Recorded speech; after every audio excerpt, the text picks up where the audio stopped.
I just bought the RA3 Rotary from xTool and I wanted to set it up and put it through its paces to see if this is truly an improvement on the RA2. So let's unbox it.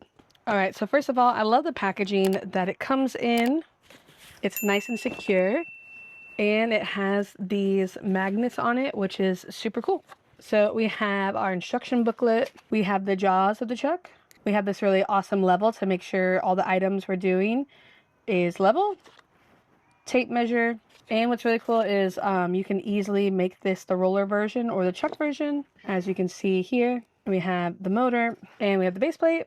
And then underneath in our sub level, we have these that will screw onto the chuck rotary, or it looks like maybe they're magnets now. That way you can like engrave rings and stuff like that. We have the support arm, our accessories with our everything with the cable and everything we need. This height extension module, and of course the chuck itself. And I absolutely love that it's just twist to open and that it's this nice big knurled knob. So the first thing we are going to do is take our power module, which has this X on it and this like knob here, and there's little holes that are going to snap right onto that plate.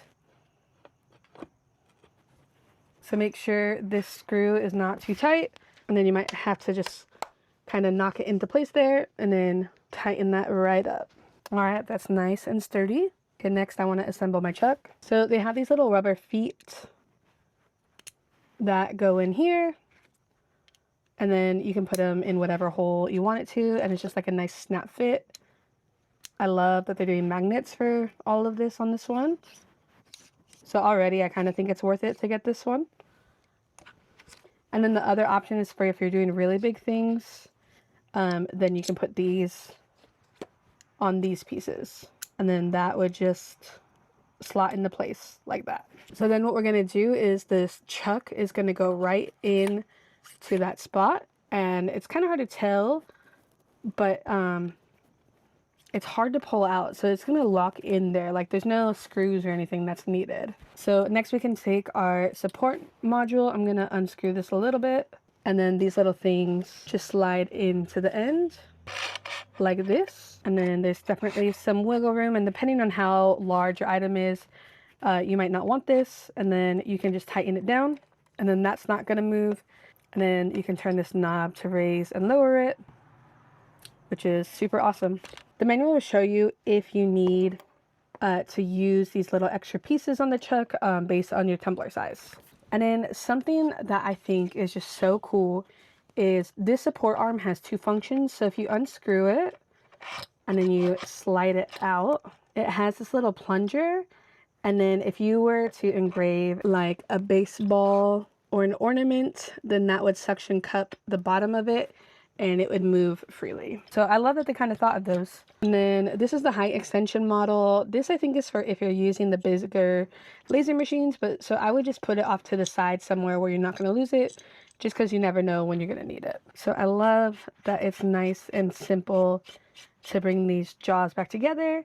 And then these just magnet inside, just like that, for if you are going to engrave like a ring or something.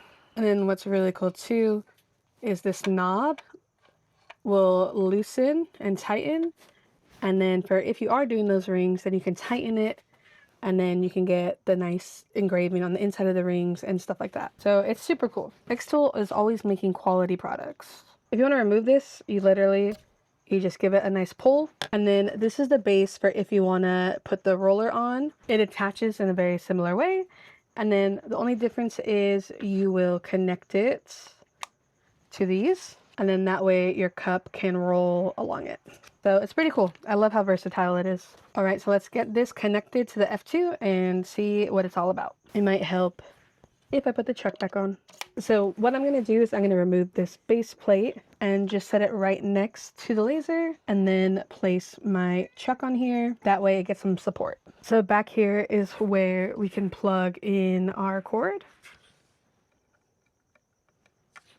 Make sure we get it in the right way, and then we just plug it in right there. All right, so there are 3 sets of marking on the base here, and if you're doing the roller, you'll either do this very first one or this very last one, but since we're doing the chuck, we're going to go with this group 2 line, So the lines in the middle. And so I'm just going to get the rotary to line up with those. And honestly, I think that's pretty good. So let's get something in the chuck. So I'm going to test out this new tumbler that is coming out from MakerFlow. It's a more traditional 20-ounce style cup. I'm super excited for it and I really want to give it a test. All right, so I'm going to just line that up. Make sure it's nice and flat on all three of these edges. And with it pushing, I'm just going to tighten this up. I'm just going to roll this around and make sure there's no gapping between the edge of the tumbler and these teeth, but that's looking pretty good. So now that this is all on and ready to go, we can head over to the xTool Studio. So I'm going to use the provided tape measure here so we can get the diameter of our cup. And then all I'm going to do is I'm going to stretch this over the top of the cup like that. And then that is how I will get my diameter. And the diameter of my cup is between 3 1/4 and 3 1/2 inches. And so that's what I will input into xTool Studio. So here in xTool Studio, I'm going to come over here to mode. And I am using the Chuck Rotary. If you are using the roller, click the roller. But we're doing the Chuck Rotary, so that's what I'm going to click. And then you can see things have changed. So my diameter is 3 3/8. So I'm going to figure out what 3/8 is as a decimal. And so that would be 375. So I can click enter. So now that we have the sizing all figured out, we can import our artwork. And remember, this is just a quick test. I'm going to do a video deep diving into actually engraving tumblers on the xTool F2. All right, so we have our logo. I want it to be about 3 inches wide. I'm going to center it up, and then I'm going to put it sideways. And then that is looking pretty good. And this is how I want my logo to look. So now I need to get settings for it. So I'm going to go to my online spreadsheet that I've made. And if you want access to this, you can join my Facebook group. I'm going to come down here to Tumbler. And I use the blue light with 65 power, 300 millimeters, and 300 lines per centimeter. We can plug that in. 65, 300, and then 300, and then I'll save this as a custom setting. I'll do Tumbler _ F2. And this one will be Engrave. And then I can save it. The next thing we need to do is get our cup in focus. And once we measure it, we're going to level it out and then measure it a second time. How cute is this little level? It's kind of hard to see, but you can see the blue light and the red light are super far away. And they need to be overlapping for this to be in focus. So we are just going to raise it quite a bit until they are nice and overlapping. So I'm just doing this manually just because I like to do it that way. So it's a little out of focus. So what we're going to do is we're actually going to put the rotary underneath this just to make it a little bit easier. And then we'll just take this base plate, put it under there, and then, you know, bring this like that. And then I'm just gonna pull the base forward until our lines are matching. All right, that seems good to me. Then we can finish focusing. Perfect. So now I'm gonna frame it out and see if I like the positioning. Right now I have it centered in the software, but I might have to push it up to the right edge. So it's a little bit low for my liking. So let me stop the framing. I'm gonna align it right, and then that might be too high. Let's find out. I'm liking where that's landing, and I think that's what we're going to go with. And then let's see how long this is going to take. It's going to take under 6 minutes, which is pretty awesome. All right, and then I can hit the button.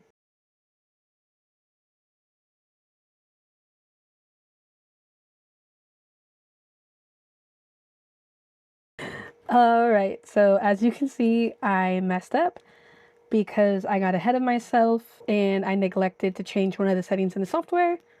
But honestly, I think it's funny. So this cup is for me and I'm going to use it that way. All right. So as you can see over here, it says we're using the RA2 when we're actually using the RA3. So to clean up the cup, I'm just going to take some isopropyl alcohol and just wipe it away. All right. And that engraving looks absolutely amazing. So from the research I've done, it just looks like the software update causes this to happen, so make sure you're using it in manual mode. Honestly, I think getting the RA3 Rotary is definitely worth it. It's super simple to put together and it's pretty awesome with how easy it is to change it out and with the tilt mechanism and everything else. So I highly recommend you check it out. Make sure you check out the other videos I have. I do a ton of laser content, small business content, and different tips and tricks for your small business.